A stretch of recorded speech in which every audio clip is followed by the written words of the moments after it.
Hi, welcome to Chad's Silversmithing. Today it's time for a quick tip, and I thought I'd share something I learned along the way during my YouTube channel journey here. I don't remember who told me about this, but it was obvious once someone showed me. It's an easy way to create an uneven topped bezel for an uneven topped stone. So let's get started. This is one of my design idea sketchbooks that are available on my merchandise store. This particular one has information about getting ring sizes correct.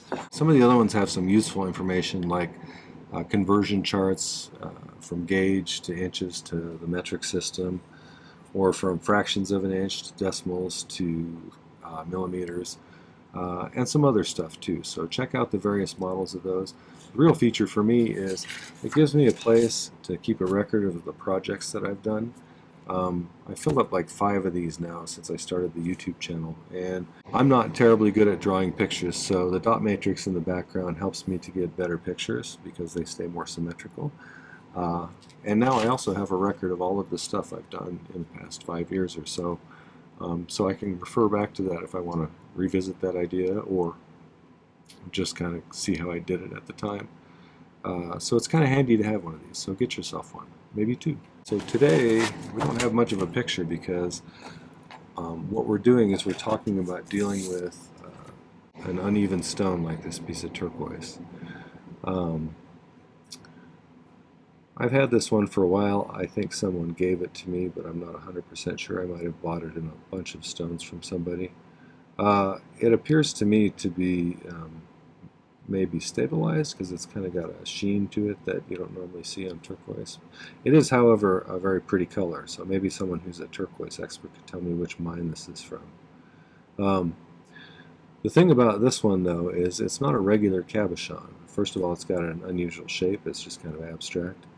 And if you look at it from the side, you can see that the edge of the bezel is going to have to be a little bit different than a normal bezel. And so getting that to fit nicely on top of that can be a challenge if you're just eyeballing it. And that's what I used to do in the days of yore. Now, so what I do usually is we're going to do a little trick, which is really pretty easy trick. I normally close back cabochons with a piece of tag board. So I'm going to cut a little piece of tag board just to lift it up a bit because I don't have a bottom on this particular bezel yet. You could do this before or after you put the bottom on it, I suppose. But generally I'm going to have a little piece of tag board back there because it provides a little bit of compressibility. It allows you to get a tighter fit with your stone. It doesn't move as much. I'm not going to get too precise about this. I just need to raise it up a little bit, right? So it's just got to fit in there. That works. So let's put that in there. And this will just simulate having that underneath it. Okay.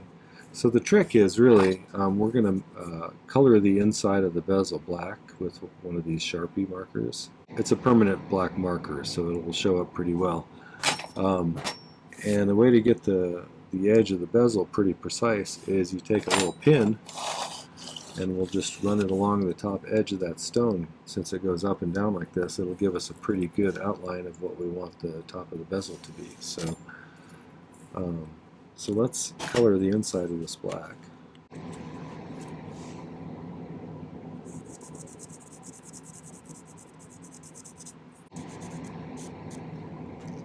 There we go. Let's let that dry for a minute.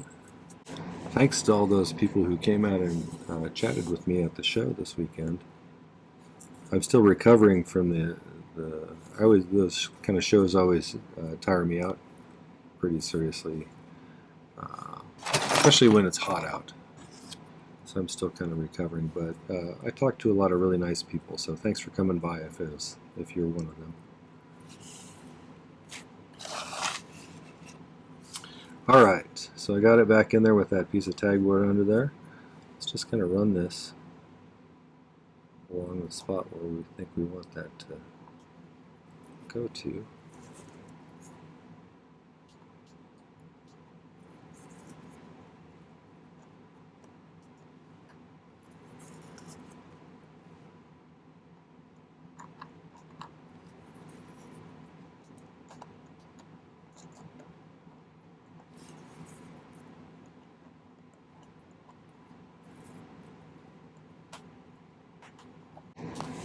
Okay. Let's see if we got a good scratch going around this. Oops.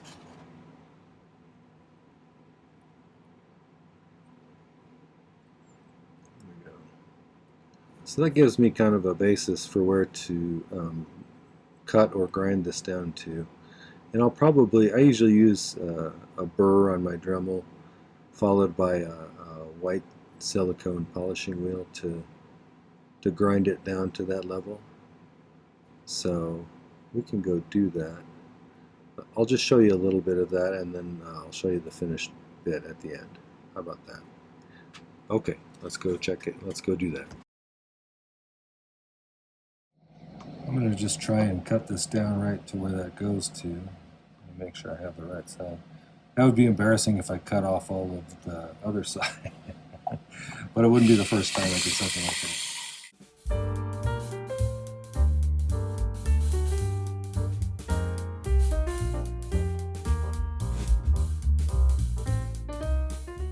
So that's basically what I'm going to do all the way around, and then I'm going to smooth it out, probably with this abrasive white wheel like this, just to get it generally smooth and kind of flowy. And then we'll check it on the stone and see how it looks.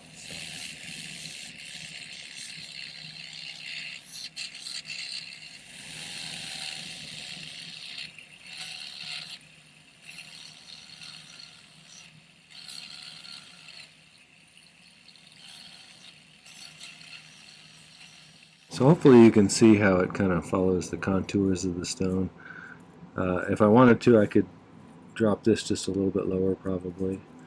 But that gives me a baseline to work from, so it has a pretty close to following the ups and downs of the edge of the stone there. So tell me how you do it. I'm always curious to hear how people deal with situations like this. It's always nice to learn other people's methods, so let me know what your take on this is. And also, if you're a turquoise expert, let me know about this piece of turquoise. Well, I hope you found that tip useful. If you did, it would be great if you could hit the like button before you go and leave a comment maybe, or hype my video. All of that stuff really helps to get my channel promoted, and I do appreciate that. I would also like it if you go visit my main channel page on YouTube. I have 660 plus videos now. So there's a lot of content over there that I think might be valuable to you, especially if you're a beginner. But there's also some more advanced stuff over there too. So if you're looking for projects, it's a great resource. So maybe consider subscribing to my channel so you can find my content more easily. I wanted to thank some groups of people. First, my patrons over on Patreon are my core group of supporters, and they are marvelous people. They not only provide me with some financial help, they have created this lovely community over there. We can share ideas, share resources, talk about different kinds of things we are interested in learning, show each other what we're working on, and get each other's input. So it's kind of a nice artistic community with a lot of cool people, so thanks for making it that way, patrons. The other group are my YouTube subscribers, and we just passed 29,600, which is amazing. Thank you for that. One of my favorite parts about the YouTube channel is the comment section. One of the great things about the comment section is people oftentimes leave really useful advice or things that they know that I don't know, and I really appreciate that because I like to learn new things too. And it turns my channel into kind of a learning place for people. So thanks for making it that way. Thank you also for the kind contributions like the Buy Me a Coffees, the super thanks, merch purchases on my merch store, purchases of my various ebooks. All of that stuff makes my channel sustainable, and I really couldn't do it without your help. So thank you for that. If you visit the video description down below, you will find information about this video, but you'll also find some important links. There's a link to my Patreon if you want to find out more about that community. There's a link to my shop if you want to get yourself one of those nice design idea sketchbooks or some other merch. Those books have become essential for me to keep track of my projects. There's a link to my newest ebook, which is a guide to 2025's tutorials, of which there are more than 170. Each tutorial has a page that has a link to the tutorial, as well as extra information about the video, like a picture of the sketch that I drew beforehand, a picture of the final outcome, a list of materials it takes to make the project, stone information, a difficulty rating, and some notes I took about the project. Things like, would I do it differently if I was to approach it again? Or did I learn something valuable out of this particular project? Or did I like the outcome? I don't always like what it comes out. I think you will find that it's a great way to have a whole bunch of projects right at your fingertips, and a super nice way to support my channel. So consider getting one. You can even, if you go to the merch store, you can even find the tab that has all 3 years that I've done that for, 2023, 2024, and 2025. If you get those 3 together in that link, you save $15. So then you'll have projects for a really long time. All right, well, thanks for watching today. Take care. Happy silversmithing.